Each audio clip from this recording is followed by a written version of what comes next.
Hey guys, I hope that I'm live right now. If you guys are able to listen to me properly as well as there's no issues with the audio or the video, please let me know. Hello everyone, I hope that I'm live right now guys. If you guys are able to listen to me properly as well as there's no issues with the audio or the video, please let me know.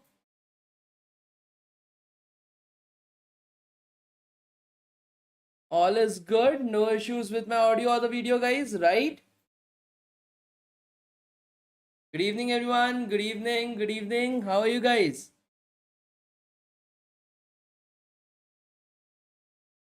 Good evening, everyone. Good evening. How are you guys? You're good? Great, guys. Amazing, amazing. So, let's do a quick revision about what we have studied in our yesterday's class.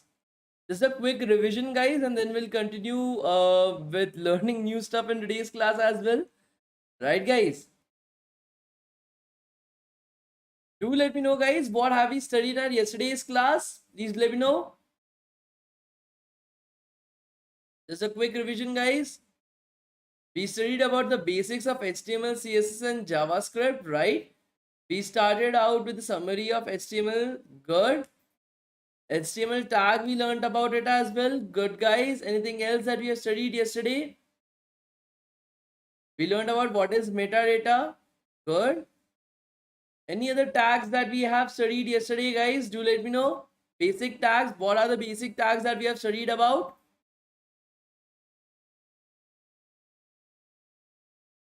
What are the basic tags that we have studied about, guys? We studied about the title tag, the body tag, the head tag, right? We also explored the code sandbox portal as well, right? Where we started with our coding yesterday. Good.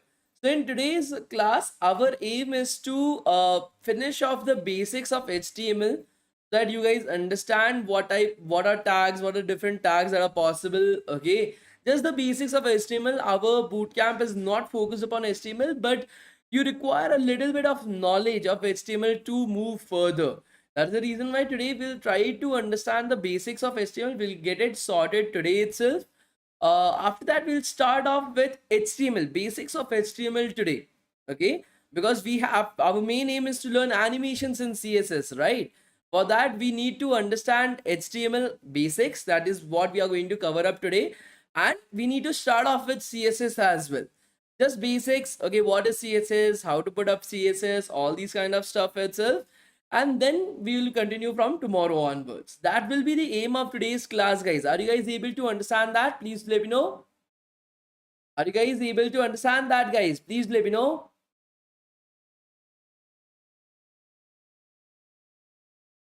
Good. Great, guys. And just to remind you guys once again that the attendance for today's class, I will take it up whenever I want. Okay. So if you are here just for the attendance, my suggestion would be to leave the class right now itself. If you are here for studies, if you are here to learn a new concept, you can stay in the class. Okay. Whenever the attendance will be taken up, you can fill up your attendance. Okay, and enjoy the class according to the same. Okay, our aim is to learn right over here, guys. So let's get started with our today's class, guys. Let me open up the code sandbox portal on our new website, codesandbox.io, dashboard, recent workspaces. Inside of that, I'll be opening up the same sandbox that we had used yesterday. So this is the exact same sandbox from yesterday, guys. I'm not creating anything new.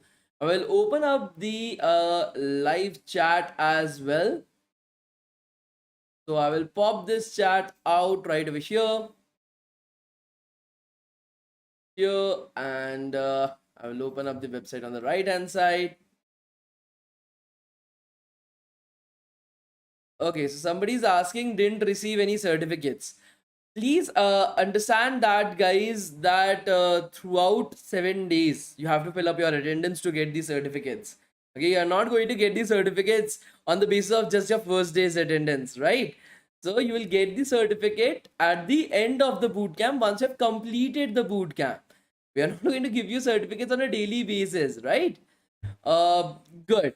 Mr. Maheshwari, sir, please send the yesterday's attendance link. Mr. Maheshwari, this is day 2. Okay, this is not day 1 of class. Um, you have to attend the class live to get the attendance. I'm not going to give you the attendance like this. Okay. So issues, let us get started with our today's class, guys. Still inside of our index.html that we started out with yesterday. Let me open up the site on a browser itself. Please guys, do not code along with me. Okay, do not code along with me. Okay. uh, Sakshi Sharma, wherever you have got this message, please reach out to that particular number itself. They will help you out with the same. Okay. Good guys, so let's get started with this. As you're able to see right over here, we have learned about HTML, we have learned about the head tag, we have learned about the body tag as well, right? So let's start out with some other tags that are very important for us. Okay, the first particular tag, whenever you use a newspaper, right? Everybody has seen a newspaper at some particular point of time. I hope so. You guys have seen a newspaper at some particular point of time. Please let me know. Right? So whenever you see a newspaper, there is a heading that is there on the newspaper, right? Every article inside of the newspaper itself is a heading, right? So the heading is usually big and bold. Okay, the heading is usually big and bold, guys. So in on your website as well, sometimes you want to put up a heading on the website, and you can easily do that. You can easily do that by using the h1 element. So if I'm writing a normal text right over here, this is okay. Let's put up welcome to DevTown. Welcome to DevTown. Okay, let us save it right over here. Let us go back to our website and reload our page. As you're able to see right over here, guys, we are getting welcome to DevTown on our screen right over here. But it is neither big nor bold. I've just zoomed in. I've zoomed in 200% into the website. This is your normal website at 100%. As we're able to see, this text is very small.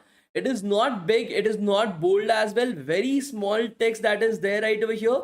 Now we are going to put up an h1 tag around it. We'll put up an opening h1 tag and a closing h1 tag around around our text itself. Welcome to DevTown. We are putting up a opening h1 tag and a closing h1 tag around our welcome to DevTown text. So if I save it right over here, go back to our website and reload our page, as you're able to see, this makes our text appear big and bold, guys. As you're able to see right over here, now our text is bigger and bolder as well. Are you guys able to see this? Please let me know. This is referred to as the heading tag, guys. Okay, this is referred to as the heading tag. Are you guys able to understand this? Please let me know, guys. Good. So in a similar way, like the h1 tag is there are 6 heading tags, guys. As you're able to see, this is the h1 tag. There are 6 heading tags: h1, h2, h3, h4, h5 and h6. We'll see all these tags right now itself. Please do not ask me why there is no h0 tag or why there is no h7 tag. I'm not the one who created HTML. The person who created it gave us 6h heading tags, and that is what we are going to learn about. So as you're able to see, let me just copy paste this. Let me put it up as this is heading, this is h1, this is h1, and I will copy paste this 5 more times, so that will be a total of 6. And we will change the numbers. We are having h1, h2, h3, h4, h5 and h6. Similar to that right over here as well, h2, h3, h4, h5 and h6. And we'll change the numbers right over here as well.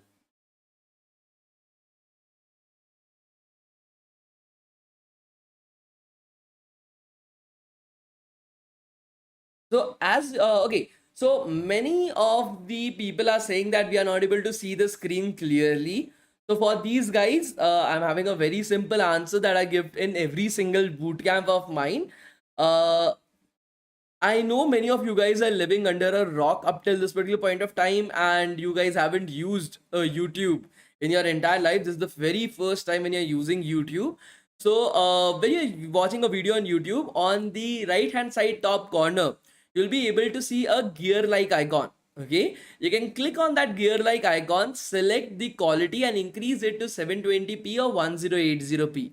That will increase the quality of the video.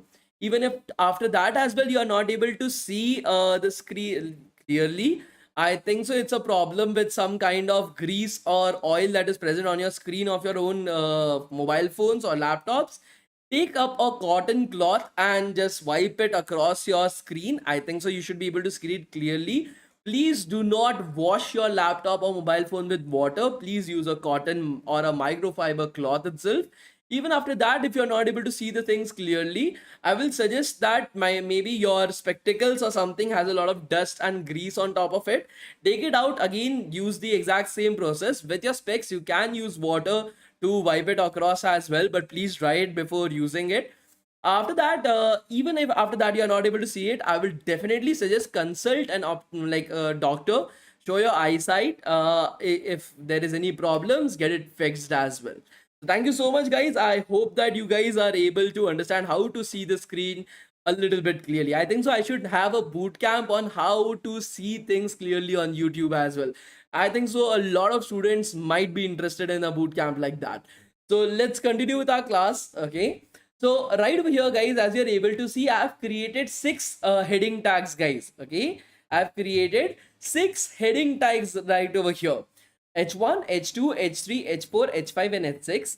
There is no H7, there is no H0. These are the only heading tags that are there. Okay, now we'll go back to our website and reload our page. As you're able to see right over here, this is the result of that. The H1 tag is the biggest and the boldest that is there. The H6 tag is the smallest and the lightest that is there. Okay, so in this particular way, you are having a lot of different options to play around with the heading as well. What size do you want? What boldness that you want? Okay, so I think so. You guys are able to use it and you guys are able to understand what are the heading tags, guys. Are you guys able to understand this? Please let me know. Are you guys able to understand this? Please let me know, guys.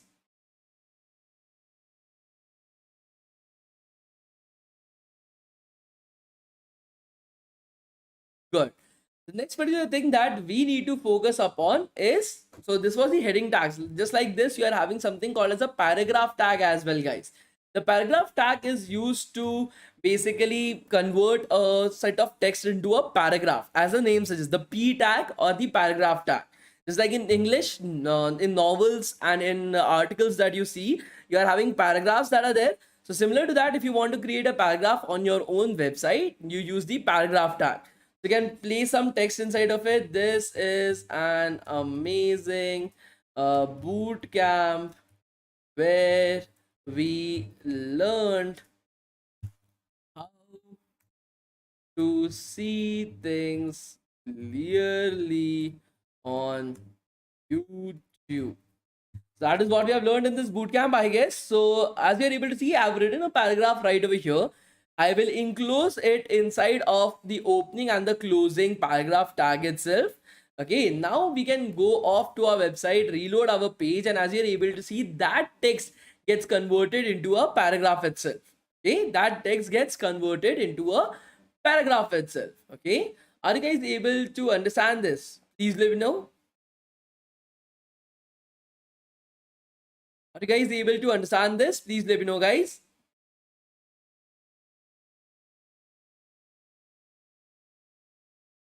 Good. So similar to that, there are various different tags that are there. For example, if you want a button on your website, okay, you can use the button tag, button, button tag right over here, and you can put up a text, click here, Control S. You can go back to your website, reload our page, and as you're able to see, you are able to get a button on your website as well. You can do a lot of different stuff with HTML. It is usually to just create the basic structure of your website itself. That is what HTML is used for. Now, sometimes what happens is that you want to bundle stuff together as well. For example, I don't know. So, do you guys understand what is roti and sabji, guys? Please let me know. Bread and curry. Okay, roti and sabji basically means bread and curry, guys. Do you guys know that? Please let me know. I'll use this example. So, for example, when you go to your school, from home to your school itself, do you carry that roti and sabji, bread and curry in your hands? Like in one hand, there's a boiling hot curry that is there directly poured into your hands itself, and the other hand, there is like very hot bread, and you carry that in your hands itself and then go to the school. Is that what you guys do? Now, I am not a superhuman. If somebody pours boiling hot curry in my hand, I will most probably die at the end of the day. Okay, I don't handle hot stuff properly as well. So we usually don't do that. So what do? We buy something called as a tiffin box, right? We buy something called as a tiffin box itself, and we put down our bread and our curry inside of that container itself, right, guys? And then we carry it from one location to another, right? From your home to your school. You carry a tiffin box, you carry a container itself, right? In a similar way, on your websites as well, sometimes you, and does that container make any difference? Okay, does that container or that tiffin box adds spices to your curry or your bread, changes the color of your curry and your bread itself? It doesn't do that, right? Your curry still remains the exact same curry, your bread still remains the exact same bread. It adds no changes to your bread and your curry as well, right? In a similar way, on your websites as well, when you are having all these different tags that are out there, okay, sometimes you want to containerize them together. Okay, you don't want to keep them as separate tags, you want to containerize them together itself.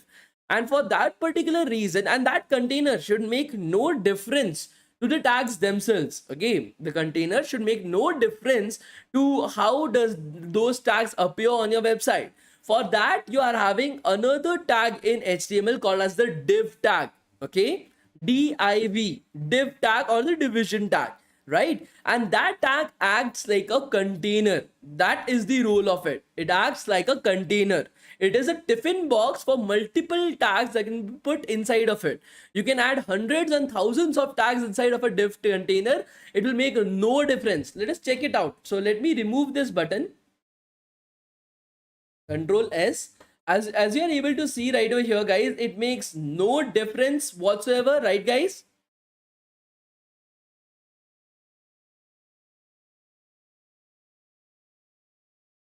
Are you guys able to see this? Please let me know.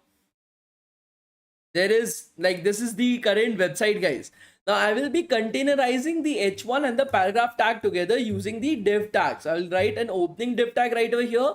I'll put down a closing div tag after my paragraph. So closing div tag right over here, guys, and I will save it.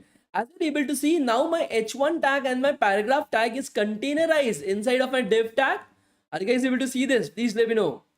My h1 and the paragraph tag are containerized inside of my div tag. Are you guys able to see this? Please let me know.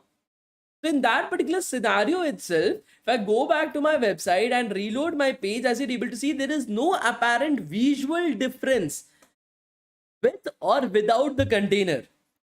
There is no apparent visual difference with or without our container, guys. Are you guys able to see this? Please let me know. Are you guys able to see this? Please let me know, guys. Good. So why is this container required? What is the utilization of this container? Once we have learned a little bit of CSS, you will start understanding it automatically. Okay, right now you might not be able to understand what is the utilization of div tag, and I am not intended to make you guys understand as well, because it is correlated with the existence of CSS. It is correlated with the existence of styling itself. So for that particular reasons, once we have learned a little bit of basics of CSS, then come back to this topic and understand what is the utilization of div tag. And I give you guys a guarantee, without even me uttering a word, you will easily be able to figure it out. Okay, you will easily be able to figure it out. Okay, so let's keep a pause. Let's keep a break on what is the utilization of the div tag. And let's start with understanding about CSS. Right, guys? Please let me know. Let's start with understanding. So the basic about our tags. Okay, what is div tag? I've made you guys understand some basic tags. I've told you guys that is more than sufficient for right now. Okay, we will start with our CSS for now because we have to learn a lot of different stuff in CSS and we can't waste our time, right? But sir, previously you wrote the text without any tag, but we can see on the browser, if you want to write a paragraph without the p tag, what will happen? The only thing that will happen is the text will come up on your screen, but it will not take up the shape of a proper paragraph. For example, if you want to put up 4-5 different paragraphs itself, all the text will start merging with each other. Okay, all this text, for example, you want 3 paragraphs on your screen. If you're not using the paragraph tag, all the 3 paragraphs, all the 3 texts that you're writing without the presence of the paragraph tag will just merge with each other and create one paragraph itself. And you don't want that at the end of the day. Please try to understand that, guys. You need to be organized in your life, especially as a web developer. Your code needs to be organized properly, and that is one of the reasons why we use tags, to make the organization of the things proper. Okay, so let's get started, guys. The first thing that is there is so CSS. Okay, it is used to add styling to our website. We already know that. We have already seen this yesterday as well, right? Now what we need to understand is how to add CSS to our current website itself. Now there are 3 ways of adding CSS to our website. Okay, 3 ways to adding CSS on our website, guys. The first particular method is called as the inline CSS. Okay, the first method is called as the inline CSS, guys. Inside of that, for example, I want to change my h1 tag color from black to red. That is my very simple CSS styling change that I want to apply, right? Respected sir, yesterday you told to provide the yesterday's attendance link in the starting of second class. Please give us, sir. We really need it. Mr. Maheshwari, it is my promise and a guarantee from my end that I will never, ever, ever say that I will give today's attendance link tomorrow. That is never going to be the case, that it will even come out from my mouth as well. Okay. The second thing, what I said that was in the first 15 minutes of the class, I will be taking up the first attendance and there will be multiple attendance in today's class, right? That is what I said yesterday. Not that I will send the attendance link of first day's class on the second day. I think so there are almost 1000, more than 1000 students in the class right now. Almost 1500 students in the class right now. I don't know from where the rest of the students came. So I think so the other students will easily be able to rectify to this, as well as back me up on this, that I've never said this at any particular point of time, right? Good. So let's continue from right over there, guys. So the first thing that we are going to do is use inline CSS to change, okay, to change the color of our h1 tag from black to red, guys. Okay, so right over here, guys, to apply styling, to apply CSS, we have to write style, style, style is equals to, and then inside of quotation marks will apply our CSS, guys. Inside of quotation marks will apply our CSS. This applying CSS is very simple. We want to change the color. We want to change the color to red. As simple as that, guys. So this is called as inline CSS. Why inline CSS? Because we are putting up our CSS. We are putting up our styling code inside of our h1 tag itself. Okay. We are putting our styling code inside of our h1 tag itself. That is the reason why it is called as inline. That is in the same line, guys. Okay. And right over here, guys, to apply our CSS, that is cascading style sheets, we are basically writing style, okay, and we are writing our style that we want to apply, that is color. I want to change the color to red, okay. So you write color, then you are having a having a colon right over here, and then the color red, and then a semicolon at the end, okay. So this is how you apply your CSS, and this is called as inline CSS, guys. If I go back to my website and reload my page, as you're able to see, now my h1 tag is red in color. Now my h1 tag is red in color itself, right? Are you guys able to understand this? Please let me know.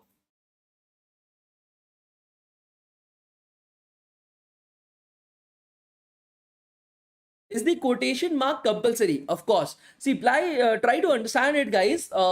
This is called as syntax. So for example, when you're speaking in English, when you're writing stuff down in English, there's something that you call as grammar that you have to follow. If you're not following grammar, the other person who is listening to you or the other person who is reading what you have written, he will not be able to understand it properly. Inside of programming, that becomes more intense. Okay, the grammar for programming is called as syntax, guys. If you are not following syntax, the browsers will not be able to understand what you are trying to do and will give you errors. Okay, for that particular reason, we use this syntax, the grammar of programming, right over here, guys. So this is called as inline CSS, guys. Okay, the next format of CSS, the exact same thing. We'll be doing it once again. As you're able to see, I've just deleted it. We'll go back to our website and reload our page. As you're able to see, it is again black in color itself. Now what we're going to do is we are going to use internal CSS, guys. We are going to use internal CSS. For that, the CSS will be poured in inside of the head tag, guys. Think about it. What is CSS? It is just applying stylings to your website. You don't want your CSS code on your website, right, guys? Please let me know. You don't want your CSS code on your website at any particular point of time, right? You just want, so CSS is also providing some extra information about your website. CSS is also providing some extra information about your website itself, right? You said you will take attendance in the first 10-15 minutes.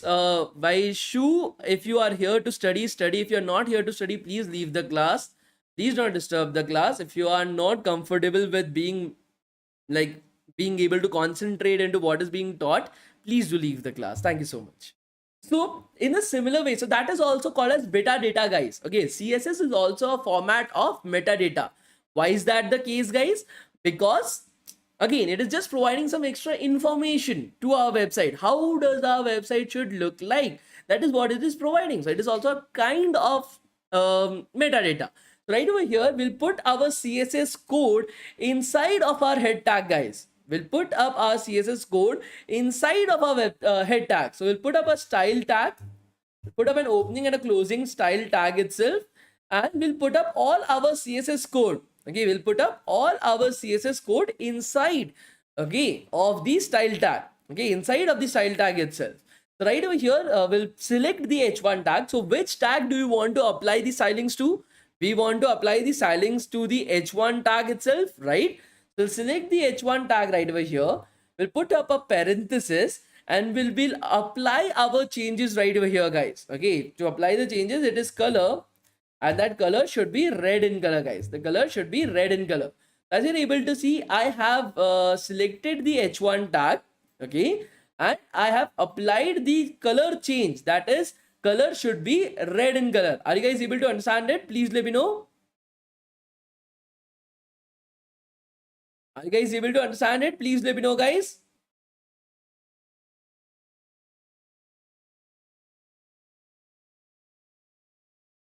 Good. So if I save it, if I go back to my website, this is called as internal CSS. Why internal? Because although it is not in the same line as our HTML code, but it is still in the same file of our HTML code itself. That is why it is called as internal CSS. If I go back to my website and reload my page, as you're able to see, again, my color of the h1 tag has changed to red color. The third way of putting up CSS in our website is called as external CSS, guys. It is called as external CSS. As the name suggests, your CSS code lives outside your HTML file. Okay, it is not in the same file as your HTML code. It lives outside that. So we'll go back, we'll go into our files. Okay, we'll go into our files. We'll create a new file by clicking on this particular button. We'll call this file as style.css. Okay, because again, this is a CSS file. It is going to contain CSS code for us. We're going to call it as style.css, guys. Okay. So right over here, I will write the exact same lines of code. I'll select the h1 tag. I will put up my color. Should be red in color. Okay. Is there any problem with this code, guys? Are you guys able to see any kind of problem with this code? Please let me know. Are you guys able to see any kind of problem with this code, guys? Please let me know. Lavika Singhala, the difference between an inline CSS and an internal CSS is that the inline CSS is in the same line of the HTML tag that you want to apply the style changes to. Whereas internal CSS is not in the same line of our HTML code, but in the same file of your HTML code itself. That is the reason why we call it one as inline and the other one as internal. Okay. But if we go back to our website and reload our page, as you will be able to see that our style is not getting applied to our website. Our style is not getting applied to our website, guys. Now, there's a very big reason behind this. Your web browsers only read your HTML file and nothing else, guys. Okay. Your web browsers only read your HTML file. Although there is a style.css file present, they do not read that. They do not read that, guys. They only read the index.html file. And right over here, guys, we haven't told our HTML code that there is a file called as styles.css that also exists right over there. Right, guys? Please let me know. We haven't told our index.html file itself that, dude, there is another file called as styles.css that is actually present, that is of importance to you. So for that particular reason itself, we need to link both the files together. Okay, we need to link both the files together itself. Right over here inside of the head tag itself, we are going to link our files together. So we are going to use this particular line of code, guys. Link relationship. REL basically means relationship, guys. REL basically means a relationship. What is the relationship between the index.html file and the style.css file? What is the relationship between them? So our style.css file is the style sheet. It is a page that contains our styling for our index.html code itself. Okay, so for that particular reason, the first one is your style. What is the relationship? So style sheet. Okay, href. Okay, that means hypertext reference. Where is this particular file located at? Okay, href basically means reference. Where is this particular file located at, guys? So we are going to put up /styles.css. Okay, /style.css. Now, what do I mean by dot slash? Dot slash basically means, as you're able to see, our index.html and the styles.css file is present inside of the same folder, right, guys? Our index.html and our style.css file is present inside of the same folder, right, guys? Please let me know. Yes. So the dot slash basically means that wherever our index.html file is present, inside of the same folder, that is the meaning of dot slash. Wherever our index.html is present, inside of the same folder, find a file whose name is style.css. Okay, able to understand it? Dot slash.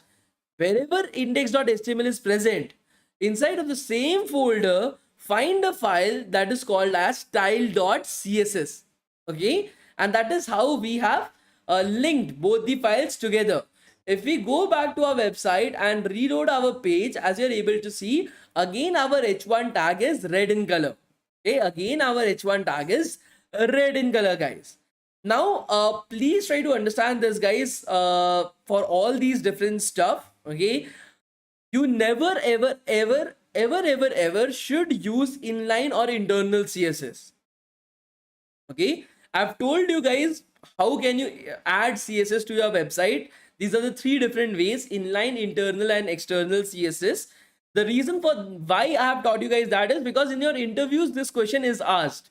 But usually in your projects or your products as well, you should never ever use inline or internal CSS at any particular point of time. Okay, you should never use inline or internal CSS at any particular point of time, guys. You should always use external CSS.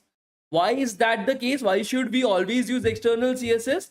The first particular point is, if you're putting up your CSS in the same line as your HTML code, okay, then to find CSS code and to make changes to your CSS code at a later point of time, because you're not going to create a website with just 1,000 or 10,000 lines of code. Your websites will have like maybe lakhs and lakhs of lines of code at any particular point of time. To be able to go into a file, to be able to find CSS in every single line and change it, to remember the hierarchy of what are changes that you have done right over there, is going to be very tough. So that is the reason why we don't use inline CSS at any particular point of time. The second particular point, why don't we use internal CSS, is because if you're putting your CSS code and your HTML code inside of the same file, your file becomes very big. your file becomes very big at any particular point of time.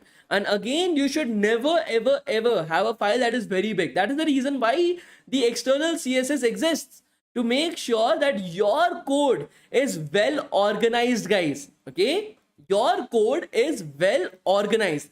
That is the reason why we use external CSS. External CSS is very simple. You just have another file called as style.css that is going to contain all your CSS code inside of it, and you link the HTML file and your styles.css file using this link tag.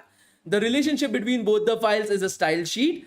The href, that is the hypertext reference, that is where is the styles.css file present, that is what you are specifying inside of these quotation marks.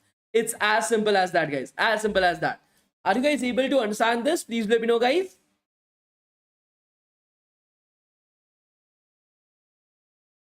Are you guys able to understand this, guys? Please let me know. Rekha, we will not be able to teach you in Hindi. Okay. Because like I've already explained, there are people from other countries as well that don't know Hindi, first of all. The second particular reason is, when you're coming to this particular class, I'm assuming that you want to become a developer, you want to get into software industry, you want to get into an IT industry for placements. In your interviews, you are not allowed to speak in Hindi.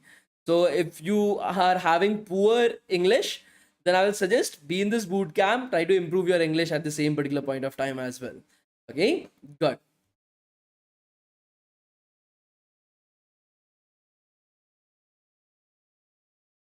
Okay, so now that you guys have understood how to implement CSS code using inline, internal and external CSS, I'm going to take up your very first attendance for today. There will be multiple attendance that will be there today, guys. If you miss even one particular attendance as well, you will not be able to get your certificates. Okay, I will take the attendance after some time. Why do you take it right now? I'll take it at the end of the class. Let's see. Okay, so now that you have understood this, let's move on from right over there. Okay, and let's try to understand some other topics as well, right? So the okay, the next thing that we need to understand is how to insert an image, okay, into our website. Okay, how to insert an image into our website, guys. Inserting an image into our website is super simple. The tag that you have to use is the image tag. Okay, the tag that you have to use is called as the image tag, guys. So img, the image tag right over here, the image tag takes in two attributes with it. The src attribute, that is the source, where is this image located at, and the alt attribute, that is the alternate text, guys. Okay, alternate text. For those guys who are not able to understand external CSS, I'm very sorry, but I will not be able to repeat it because it will just be wasting the time. I will be saying the exact same stuff. Please try to understand it, guys, that if you were not able to understand in the first go, there is nothing else that I'm going to say in the second go that you will be able to understand it completely. So if you just want to listen to it once again, you are not paying attention, you are not focusing upon the class, this is a YouTube video. You have this video with lifetime access to it. You can just rewind the video a little bit back and listen to it once again. Okay, good. So right over here, guys, the src, that means the source, where is this particular image, and the alt, that is the alternate text, guys. Okay, we'll try to understand what are these in a minute. First, let's upload an image right over here. So let us go into our files. We will upload. Okay, we'll upload an image right over here, guys. Upload files. I'll go on the desktop. I'll find an image of mine itself, and I will open it up right over here. As you're able to see, I've uploaded an image of mine to our sandbox itself. This is the image that I uploaded it right over here. Now I will be using this image, guys. So I'll go into my index.html. Inside of source, I'll just put up dot slash. Okay, dot slash and sha. What was the name? sha.jpeg. Okay, sha.jpeg, guys. Okay, so that is the image link, guys. Okay, this is where the image is located at. Okay, dot slash, that is in the same folder of our index.html. There is a file called as sha.jpeg. That is the source of the website. So source of the image itself. Now the next particular part is your alternate text, ALT, or your alternate text, guys. What is this ALT? Okay, so for example, if there is a blind person that is using your websites, okay, so the blind, so why do you put dot slash? Okay, so I've already taught you guys why do we put the dot slash. So for those who are not present in the class, please try to be present in the class. By that I mean be on time in the class to know that I've already taught this stuff. And the second half is to be present in the class. That means pay attention to the class as well, so that you listen to me while I'm teaching you guys what is dot slash. If you are still not able to understand it, please somebody from the live chat just help them out to understand what is dot slash. So right over here, guys, ALT, alternate text. So if I am a blind person that is coming to your website, I'm a blind person, right? I'm not able to see your website at any particular point of time, right? I'm a blind person. I cannot see the website at any particular point of time. So what do? I use a screen reader, guys. I use a screen reader. Are you guys able to understand what is a screen reader? Please let me know. It will basically, whatever is written inside of your website will just read it out for us. Okay. It will just read it out for us. So now an image, okay, a screen reader cannot read an image, guys. Okay. A screen reader cannot read an image out for us. As the name suggests, screen reader basically means whatever is written on the screen, it just reads it out aloud. Because I am blind, I cannot see the screen, so I hear what is written on the screen itself. But a screen reader cannot read an image. That is the reason why we provide an alternate text to it. The screen reader will read this alternate text. This is Shaurya Sinha. Okay. The screen reader will read out this particular text for us. It will not be able to read out the image because it is not capable enough to do that. So it will read out this alternate text for the user, for the blind person itself. That is one of the utilization of your ALT or your alternate text. Now, it's sometimes your websites, your internet is so poor that it is not able to load up images. Okay. Sometimes what happens is the internet is not working well, so your images don't get loaded up at any particular point of time. So to load up our images, okay, instead of loading up the images, this alternate text is shown in place of the image itself. Okay, because the image is not getting loaded up, instead of showing the image, this alternate text gets shown to you because the internet is not capable enough to load the image itself. So these are some of the utilizations of alternate text, guys. If I go back to our website and reload our page, you will be able to see that my image is coming up to our screen of the website itself. Are you guys able to see this? Please let me know. Are you guys able to see this and understand it? Please let me know, guys.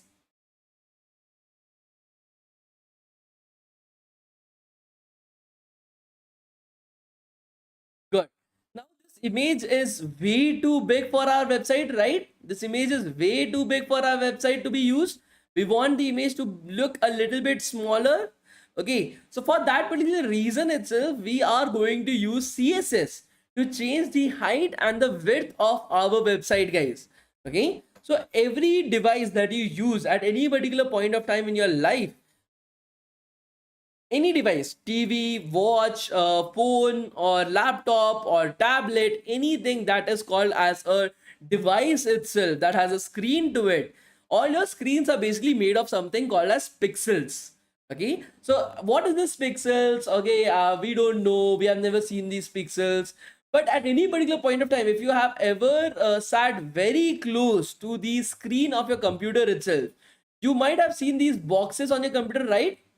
Anytime that you might have sat very close to the screen of your computer or the screen of your laptop or the screen of your mobile phones as well, you must have seen these small dots, these small boxes on your screen, right, guys? Please let me know. You guys must have seen these boxes that are there. Each of these boxes is what you refer to as pixels. Okay, each of these boxes is what you refer to as pixels itself. Now each pixel, if you zoom in into a pixel itself, a pixel looks like this. Okay, inside of each of these boxes are three LED lights, guys. Okay, inside of each box there are three LED lights, a red, a green and a blue LED light itself. Okay, if you don't know, this is called as the color theory. You can create any color in the entire world. Okay, you can create any color in the entire world using these three colors itself. Using a combination of these three colors, you can create any color in this entire world. For example, if you switch off all these three colors, it is black. If you switch on all these three colors to full intensity, it is white.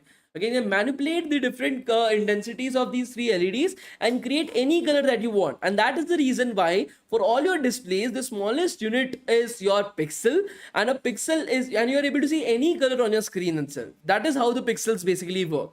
So you can basically tell that, okay, a particular image should be of 100 pixels. Okay, the width of an image should be of 100 pixels. The width of the height of an image should be of 100 pixels itself. You can do that. Okay, so right over here, we'll select the image tag. We will select the image tag from right over here, guys. I'm going to apply width. We'll apply width is equals to 100 pixels, guys. Okay, I have specified that the width of my image should be 100 pixels. Okay. Are you guys able to see this? Please let me know. If I go back to my website and reload my page, as you're able to see, now the width of my image is just 100 pixels. This is the width of 100 pixels, guys. And the height automatically adjusts itself in order that the image doesn't get distorted. You don't want your width of the image to be of 100 pixels and my length to be very long, right? The image itself auto sizes the entire height so that the ratio of the image remains the same at the end of the day. Okay, so that is the utilization of these pixels. Now inside, just like in normal life, okay, you have a lot of different ways of measuring length, right? You are having centimeters, millimeters, kilometers, miles. You are having you can measure the height of a particular person in like how many mobile phones is the height of this particular person. You can just, okay, he's 15 mobile phones height. Okay, that is how you can state it as well, right? That various different tools that you can use to measure, okay, a height or a width or a length in your normal life. In a similar manner, on your websites as well, there are various different units of measurements that you can use. Okay, now these units of measurements of our websites are divided into two categories, guys. Let us try to understand them. Let me go back to my paint. These are referred to as your absolute and your relative units of measurement. Your ALT text is an alternate text. Okay, it will not come up to your screen. It is just some extra information out there. It is for your screen readers. It is for your internet when it is down. Okay, for that it is there. It is not going to come up to your screen. Okay, so there are two methods of classifications of your units of measurements, guys. Absolute unit of measurement and a relative unit of measurement, guys. If, for example, let us take an example of absolute unit of measurement. I have a road right over here. I have a road right over here, guys. This road, I can say that this road is 8 meters wide, guys. This road is 8 meters wide. So this is absolute. This is not going to change at any particular point of time. No matter a cycle is going on this particular road, no matter a truck is going on this particular road, the width of the road will always remain the same. It is always absolute itself. That is 8 meters of width. Whereas if I say the exact same thing as this is the road, the width of the road is 2 times the vehicle that is moving on this particular road. Okay, the width of this particular road is 2 times the width of the vehicle that is moving on this particular road. So for example, if there are cycles that are moving on this particular road, then the width of the road will be 2 times the width of a cycle. It will be a very narrow road. If I'm saying that trucks are moving on this particular road, the width of the road will be 2 times the width of a truck itself. So it will be a very large road. So the width of the road is now dependent, or it is relative the width of the vehicle that is moving on that particular road. So this will be an example of relative unit of measurement itself. Are you guys able to understand the difference between an absolute measurement of unit and a relative measurement of unit itself, guys? Please let me know. Are you guys able to understand it? Please let me know. So for example, in websites, okay, pixels, millimeter, okay, centimeter, inches. These are all absolute measurement of units, guys. Okay, we have already seen pixel, millimeter, centimeter, and inches are something that you guys are already using in your daily life. So I don't need to explain what is a centimeter, what is a millimeter, what is an inch. I don't think so I need to explain that. But these are examples of absolute measurement of units, guys. Okay, now we are going to learn about relative measurements of units like percentages. Okay, like w, vh. Okay, we are going to learn about em. These are all examples of relative measurements of units, guys.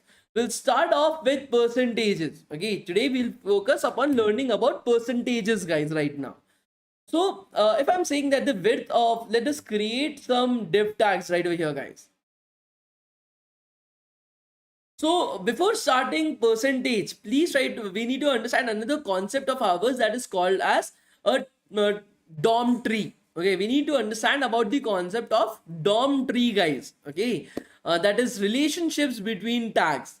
So if you look at our current website, guys, let us look at our current, let us go back to our drawing board. Let us write a code for a very simple website right over here, guys. Again, Shubhadeep, if you're not able to listen to me in one go, I'm already repeating myself almost 2 to 3 times whenever I'm saying anything. You're not able to listen to me at one go, I'm not going to repeat myself again and again. The YouTube video, can scroll back and listen to me once again. So right over here, guys, I'm going to create a very simple website. So HTML, the opening HTML tag, a closing HTML tag itself, right? Then we are having our head tag, HEAD. Then you are having the closing head tag itself. Then you are having the title tag right over here. We'll put up some text right over here. Closing title title tag. Okay, then we are having our body tag right over here. Then we are having our closing body tag as well. Then we are having an h1 tag right over here. Some text inside of it. Closing h1 tag. We're having a paragraph tag right over here, some again closing paragraph tag, and so on and so forth. Now, are you able to see some kind of hierarchy in this particular code itself? Are you guys able to see an hierarchy? Okay,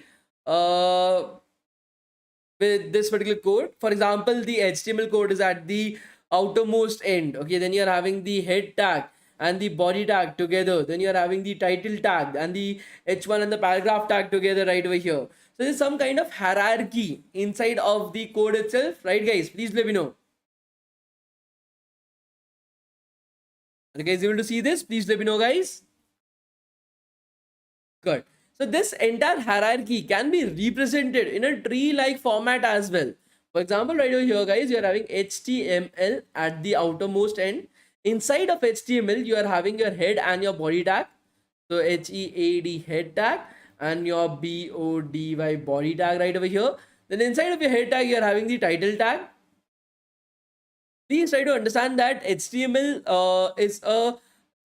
is not a case sensitive language. Okay, HTML is not a case sensitive language. So no matter if you use HTML in capital letters or HTML in small letters, or a mixture of that as well, it is the exact same thing. It does not discriminate between capital and small letters. That is the reason why we call it not a case sensitive language, guys. Okay, so right over here, guys, inside of the body tag, you are having the h1 and the paragraph tag as well. Inside of the title tag, you're having some content. Inside of the h1 tag, you're having some content. Inside of the paragraph tag, you're having some content. What is the meaning by hierarchy? Hierarchy is a normal English word. So if you don't know the meaning of hierarchy, you can do a Google search about it. So this tree-like structure that you are able to see in front of you is usually referred to as the DOM tree or the document object model. Okay, DOM tree or the document object model. We don't need to understand what is a DOM tree, why is it utilized. We just need to understand the relationships that is there between tree-like structures itself. So this tree-like structure looks very similar to a family tree, right? This tree-like structure looks very similar to a family tree itself. Are you guys able to understand it? Please let me know. So a family tree, for example, your parents, your grandparents are there, then your grandparents had your parents, your father, and then your uncle, aunts that is there, then your father met your mother, then they had you and your siblings right over here.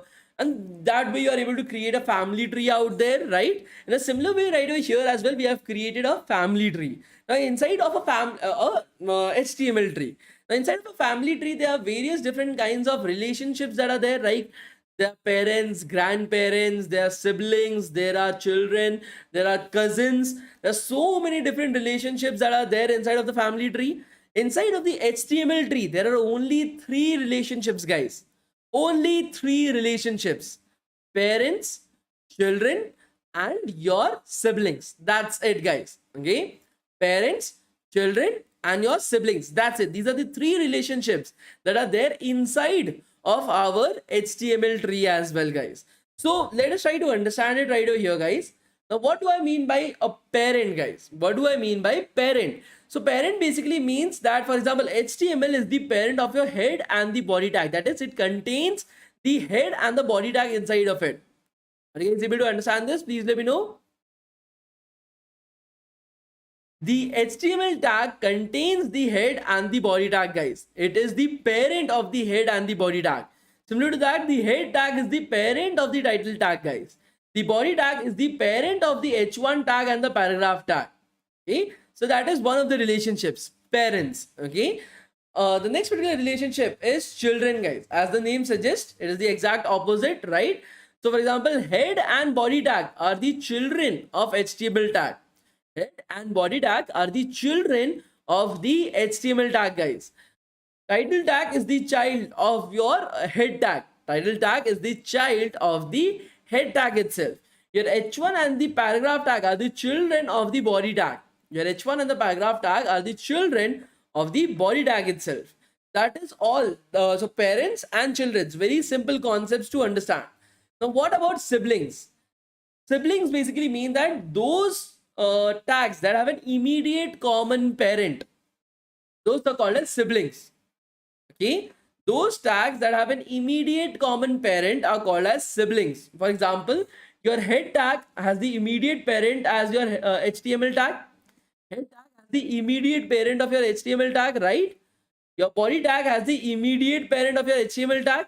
So they have an immediate common parent, that is the HTML tag. So head and body are siblings to each other. Similar to that, your h1 tag is an immediate parent of body, paragraph tag is an immediate element parent of body. So now these both have immediate common parents. So h1 and paragraph tag are also siblings to each other.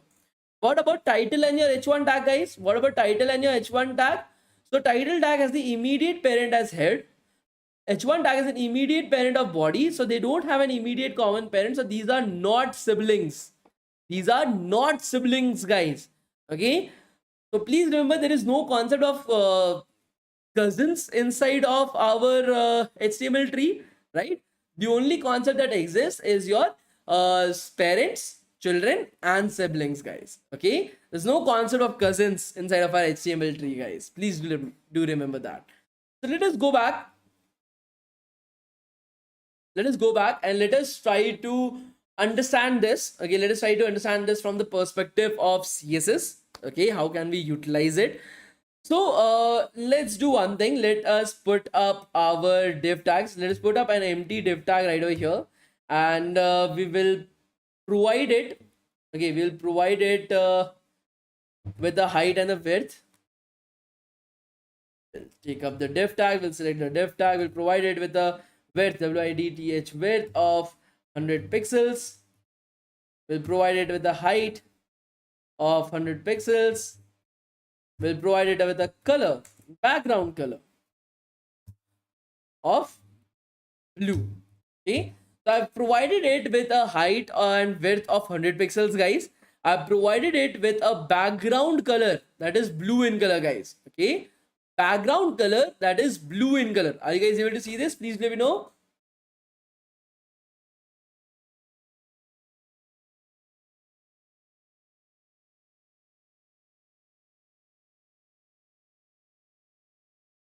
Rajesh V, what are you telling about web animations, bro? Bro, so basically, bro, only those people who know and who have attended the first day of classes actually know what is web animations, bro. So I hope so that you are not from a technical background. Otherwise, it is a very dark future for you if you don't know what is web animation, bro. Okay, thank you so much, bro. So right over here, guys, as you're able to see, we are putting up a background color as blue in color as well. If I save this, if I go back to my website and reload my page, as you're able to see, I'm getting a 100 pixels by 100 pixels box that is blue in color. Okay, because I've used absolute unit of measurement, that is 100 pixels itself. That is the reason why even if I'm making my website big or even small as well, if I try to decrease the size of my website, the shape or the size of my box is not changing, right? The shape or my size of the box is not changing, right, guys? Please let me know. The shape and the size of my box is not changing, right? It remains fixed. No matter if you're watching it on a TV, you're watching it on a mobile phone, you're watching it on a iPad, on a very big monitor, the size of the box is always going to be fixed at 100 pixels. Now, instead of using pixels, we are going to use percentage, guys. Okay, so we'll change the width from 100 pixels, let's say 50%. Please remember one thing, guys, when I talk about percentages, so how to understand what is percentage? Okay, you should read it as 50% of the width of the parent element. Okay, 50% of the width of the parent element, guys. That is what you need to read it as.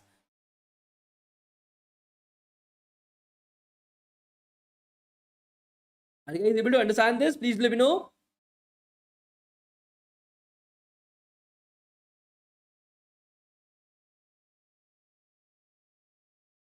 50%, you have to read it as the width of the div tag is 50% the width of the parent element. Now, what is the parent element of the div tag, guys? Can somebody let me know? What is the parent element of our div tag, guys? Can somebody let me know?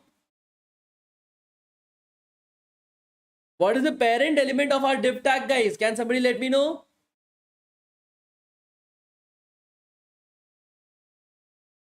It is the body tag. Okay, it is the body tag, and the body tag is basically your website itself.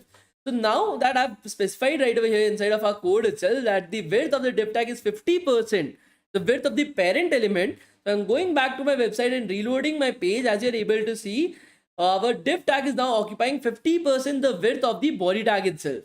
If I make it smaller or if I make it larger, it is changing its width based upon the width of the body tag itself. It is changing its width based upon the width of the body tag. Are you guys able to see this? Please let me know. Are you guys able to see this and understand it? Please let me know, guys.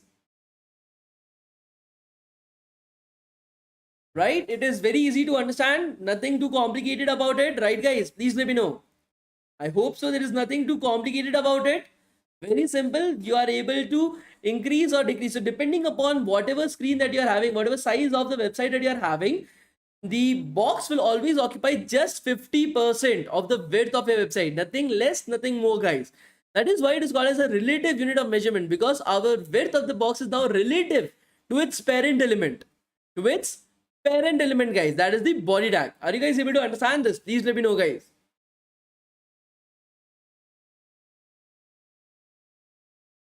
You guys are able to understand it, right?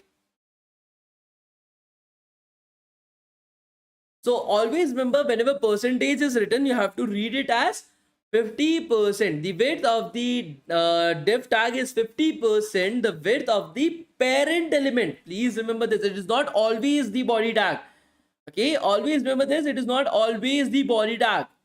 So you have to read it as parent element and then check what is the parent element out there. Okay, always remember that, guys. Okay, do not get confused at a later point of time.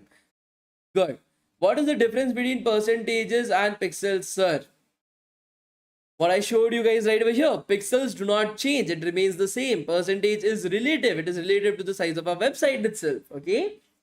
Good. So now the next topic that we have to learn about is basically next particular point that we need to learn about our classes IDs. We need to understand percentages and how to use them as well. We need to understand what is VW, VH and EM. These are the things that are left to clear up the basics of CSS. And then we'll start off with our animations as well. So today is the second day. We still have 5 more days left. So we will be able to complete all of that very easily. Okay. So it is very simple, guys. Nothing too complicated. Were you guys able to understand everything that we have covered up today, guys? Please let me know. Were you guys able to understand everything that we have covered up in our today's class? Please let me know, guys.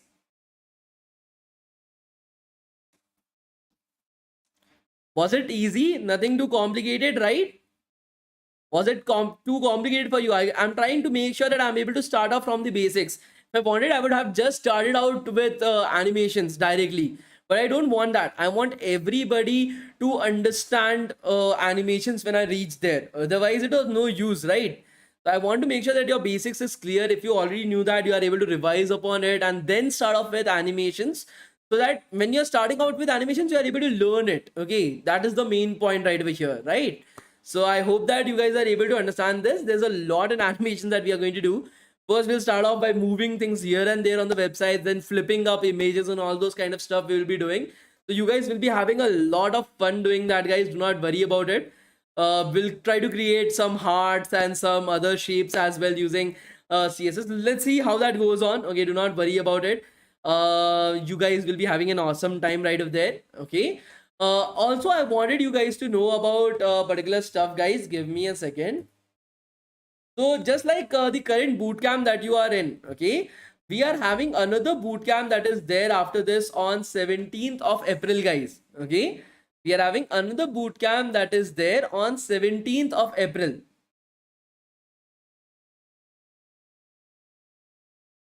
And yeah, for the 17th of April bootcamp, guys, we are having this bootcamp on JavaScript and React.js.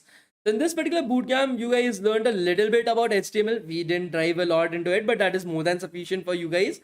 And we are going to learn CSS to a very high level. Okay, so you don't have to worry about that as well.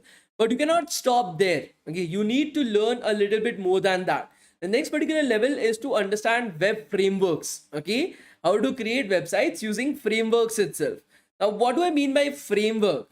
The framework is very simple. If you guys want to understand it in a very simple manner, then what would you prefer if you wanted to create Burj Khalifa? I hope that you guys know Burj Khalifa, the tallest building in the entire world itself. You can create it by just using sand, just using dirt, just using stones as well. You might be able to create it using no tools, nothing. Okay, you can create an entire Burj Khalifa, but I think so that will take you billions of years to do that, right? To be able to do it properly, to be able to do it faster, to be able to do it efficiently, you have something called as your tools that are there. Okay, different type of like your cranes are there, your bulldozers are there, you're having plants that are giving you guys with the cement, the metal, the glass, and that is how you are able to create the entire building very fast and very clearly as well. And a similar way for websites as well. When you create websites, you need to have a particular framework that will help you out. Now, just learning HTML, CSS, and JavaScript, I'm very sorry to say this, but you are not going to get any placements using that. Because right now, 10 standard CBSE students in India are being taught, 10 standard CBSE students are being taught HTML, CSS, and JavaScript. If they are not going to get placements, neither are you as well. For that particular reason itself, we have started with this new bootcamp on front-end web development using JavaScript and React.js, where we are going to learn JavaScript first of all, and then we are going to learn React.js as well, okay, in its entirety. And we'll be having a project out there as well. Again, it will be a very free bootcamp. Do not worry about it. We will be having 3 certificates once again, that is Google, Microsoft, and Amazon. So if you guys are willing to participate in the bootcamp, if you want to join the bootcamp itself, you guys can definitely do that. So I'm sharing the link for registration. Please remember that, guys, for this particular bootcamp, because this was your very first bootcamp, even if you have not registered in the bootcamp, we are still giving you guys the certificates on the basis of your attendance. Okay. But for the future boot camps, that's for example the web development bootcamp that is happening right over here, if you do not register for that, even if you have the attendance, you will not be able to get your certificates. Okay, registration is compulsory in the boot camps, guys. Okay, so I'm providing you guys with the registration link. For those guys who are interested to join the React JS and JavaScript, we'll be learning JavaScript, we'll be learning React JS in that bootcamp, we'll be learning how to create a project with React JS as well. Now, why React JS is very important, why not any other frameworks? Okay, the reason for that is very simple. It has the most number of job opportunities, is the most in demand framework for web development in the entire world right now. For those guys who want to register for that, I have provided you guys with the will we learn JavaScript from the utmost basics. Yes, of course. For any of our boot camps, guys, the only prerequisite is that you should know English. That's it. Everything else will be teaching you guys inside of the class itself, so you don't have to worry about it. So those guys who want to participate in the React.js bootcamp, I have provided you guys with the registration link. Please complete your registration in the next 10 minutes. After 10 minutes, I'll be giving you guys your attendance link as well. I'm giving you guys 10 minutes to fill up the registration for that. I hope to see almost like there are almost how many people are live with us. I think so 1,600 people, okay, 1,300 people are live with us right now. I'm expecting to see at least, at the bare minimum, 1,000 registrations from your end. I'm expecting to see at least 1,000 to 1,200 registrations from your end, guys. Okay, so I provided you guys with the registration link itself. Please do register for the same, guys, right now. After 9 minutes, I'll be giving you guys the attendance link as well, so do not worry about it. Okay, please start registering for the bootcamp. I am expecting at least 1,200 to 1,500 registrations from your end, guys. Okay, along with the registration, guys, great. So Tarun, for that you can join this bootcamp to learn JavaScript. There's no issues in that, right? Like I said, guys, those who are interested to join the React.js bootcamp, I've already provided you guys with the registration link. Please do register yourself right now. Okay, great, guys, amazing. I'm able to see a lot of students registering for the same.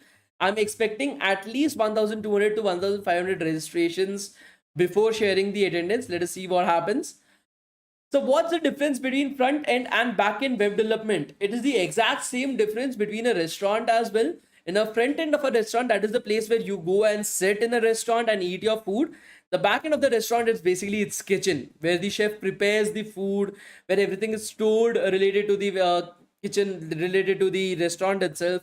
In a similar way, the back end and front end of a website also works. When you open up a website, the website that you are able to see on your screen, the website that you are able to interact with is called as the front end of the website.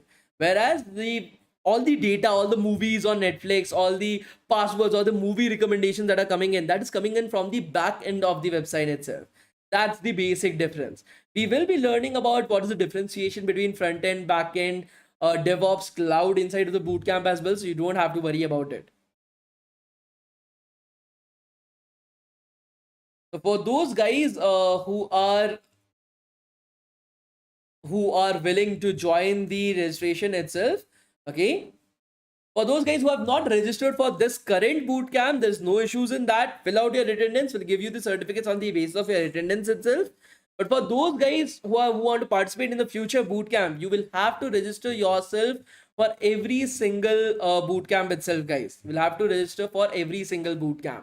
I'm expecting at least 1,200 to 1,500 registrations from you guys. There was somewhere around 200 registrations already that was there. The bootcamp is going to start from either 10th or 17th of April itself. Okay, so I hope to see most of you guys in the bootcamp, and it will be great to continue learning and continue teaching you guys as well. It will be an amazing journey for us, right? The next 5 minutes, I'll be showing the attendance as well, guys. For those who are interested to continue their learning journey, they want to go into a little bit more depth inside of front-end web development by learning React, JavaScript. These guys can join the upcoming bootcamp, guys. One guarantee that is there from my end. Sir, is it of 7 days? Yes, it will be of 7 days itself, guys. All our bootcamps are of 7 days, so you don't have to worry about it. Okay.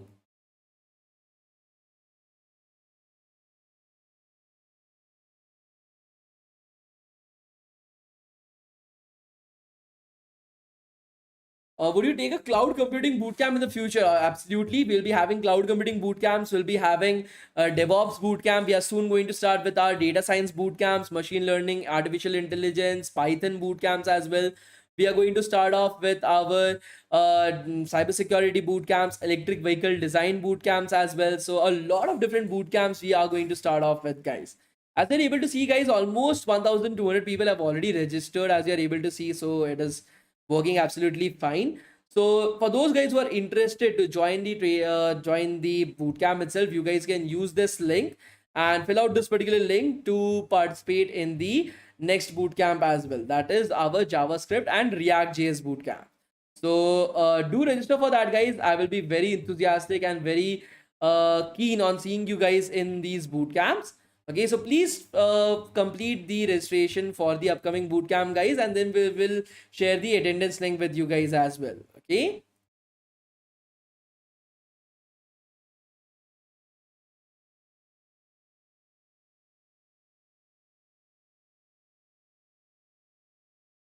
Great, guys. Awesome. Now I will create the attendance link for you guys. I will share the attendance link right now, guys. I will share the attendance link with you guys right now. Okay. I'm going to share the attendance link with you guys as well right now, guys. Give me a second. Mechanical related. MV, like I've already said, we are going to start off with the electric vehicle designs and simulations bootcamp very soon. So yeah, definitely. I'm going to create your attendance link right now, guys, and share the attendance link with you guys. Give me a second.